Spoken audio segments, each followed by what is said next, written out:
All right, y'all, we're picking up right where we left off of episode 3, jumping right into episode 4. Let's talk about Falcon and the Winter Soldier. This episode picks up in Wakanda 6 years ago, which is 1 year before the snap and the return. And we get to see the time that we kind of missed when Bucky was with the Wakandans and they were deprogramming him. And we get to see the very last moment where they confirm that his programming has been removed. Basically, his Winter Soldier brainwashing has been undone. Shuri and the rest of the Wakandans have succeeded. They tested out with all of his special codes for activation, and that doesn't work. And finally, he is free. And then we come back to present day. And as we saw in episode 3 at the very end, we see one of the Dora Milaje show up because they know that Zemo has broken out of prison and they tracked him down. And now we get to pick up right where we left off with that and questioning, why are you with him? Why do you have him? Why is he free right now? This is the worst possible thing. You know better than this. We did a lot for you. And Bucky is not at all ungrateful for what is done, but he's trying to make the case of, we need him. There's something bigger at work here. Trust me. Y'all, Zemo is vengeful, maniacal, kind of evil, but is low-key brilliant. And when he breaks it down to Sam and Bucky that they're going to have to kill Karli, like there's no way around it, and they're like, no, there's a peaceful way, it has to be a way. And he goes into the whole ideology behind supremacy and how it's directly tied to the idea of a super soldier and a super serum, and anyone who is pursuing that and wants to become that are on the path to supremacy. And at some point they're going to elevate to that level of thinking in reference to being above everyone else and moving towards tyranny, because they get the notice about the bombing and the demands that Karli sends. What he says is really just, it's the truth. They're really gonna have to kill this little girl. And I know they're the good guys, so they're not supposed to, resort to violence and killing as a means to an end. But this young lady has been of the mindset who she already has taken the super serum. She has a crew that has taken the super serum and is of the mindset that she is above all government, she is above all laws, and her way is the way that it needs to be. That's dictatorship. That is not, I don't know if there's any coming back from that. And Zemo makes that point. Now they do refute by saying, well, Steve didn't have that problem. And then he also touches them, but says there's also never been another Steve Rogers, which is the truth. Anybody else turned into Captain America would have still been on that path. Hell, Bucky was on that path for quite a bit, and he's still grappling mentally with all that he has done and had experienced and had all the trauma that he had caused for other people. So they might have to really kill this girl. And Zemo, you still raggedy. Are y'all finally over little fake Captain America? Because I know I am. They finally track Karli down at the memorial of the lady we saw pass last episode, and Sam goes in, does his thing. He's talking to her. She seems to be coming right along, going to join his side, going to lay down arms, and then here comes Captain Fake America busting in thinking that he's doing something. He ultimately ruins the entire negotiations, and then that turns into one of the first fight scenes that happen in this episode. My favorite by far is the Dora Milaje fight scene with fake Captain America, as well as little Battlestar or whatever. I got my life just being able to see the Dora Milaje fight again, and all of that I feel like is set up for this heel turn, this anarchy turn.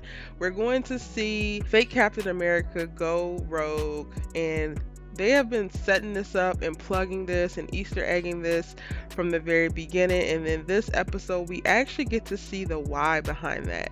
But before I go into that, let's talk a little bit about what else happens before we get to the very, very tragic end of this episode. Before the little mini fight with Karli, We get to better understand her overall mission, what is driving her. In the conversation with Sam, he presents the thoughts that Zemo had said, and she goes ahead and confirms that she is not a supremacist, but also comes to a little bit of an awakening in reference to the rhetoric that she has been spewing and kind of starts to rethink things. But we can definitely get behind what her overall mission is. She wants to help people. While the system is not working, it's not serving the most people that it should be, and that's like what we live in now, right? The means. It's the means of how she's going about the end, and that's what Sam brings up to her. But I definitely can empathize with her. Even though she's the antagonist of this show, I definitely get where she's coming from. It's just that she's choosing to take drastic actions that are also compromising the lives of innocent people, and she's doing so with very little regard, and that's the problem for me. A little bit after their initial battle, when Captain storms in, Karli gets to run off and they have a little bit of a chase, and that's when we actually get to see Zemo doing what he has come to do. He really is anti the super soldier program. I could have sworn, y'all, when those serums fell out of her pouch, I was like, Zemo about to take one of these serums. He's such a fraud. And no, he basically bar mitzvah stomped all over the serums except for one. And just so happened, fake Captain America sees that one and he tucks it. Later on, we see him talk to Battlestar about if he had the opportunity to take the super serum, would he? So we can see that he is still grappling with the idea of taking the super serum that he now has in his possession, but nobody knows that he has in his possession. And we pretty much know that he's going to do it, y'all. He is definitely going to take it. And this is exactly why I did not like him from the beginning. I felt this in my soul. The reason why Captain America or Steve Rogers worked as Captain America in the super soldier program, because he was a very genuine and pure soul. He was not seeking admiration and he had no ego. He was just a very rare pure soul. People like John Walker cannot be given special abilities because they are primed to take advantage of those special abilities and use them for things that are not intended from in the beginning. So John Walker is going to ultimately take this super serum and he's going to forget about his so-called duty to protect the US and to enforce world peace, and he's going to start going off on his own agendas, similar to how he kills one of Karli's homies out of revenge after Battlestar is killed in one of their other fight scenes in this episode. And child, he could not pick a worse time to go rogue.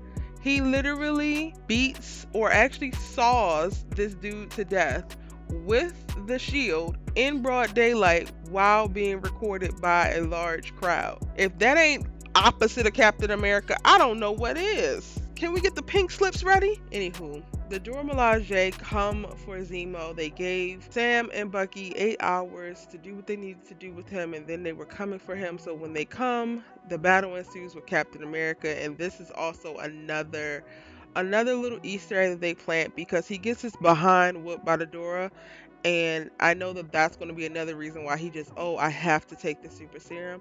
But for me, the key takeaway from this scene is that Zemo actually escapes from their custody in this scene, and we don't know where he's going to be. By the end of the episode, after fake Captain America kills Karli's little colleague, while Karli watches from the crowd, we don't really know where Zemo is, what's going to happen next for Karli. We're just kind of left there. And for some reason, I feel like we're going to open up episode 9 with Zemo in the crowd, maybe holding a gun to Karli, like, come with me. I don't know. What do y'all think? Rest in peace to Battlestar. Unfortunately, he lost his life in this episode, and this is definitely going to change John Walker forever. This episode was definitely action-packed, as we have seen the trend be throughout this series, and we are 4 episodes in. There are 6 episodes total, so we have 2 more to go in this very first season of Falcon and the Winter Soldier. Tell me what you think about the episode in the comment section down below. What did you think about my breakdown of this episode? You can tell me that too. I'm Erica Vane, and I post new videos every day, multiple times a day, covering your favorite television shows, films, as well as entertainment news.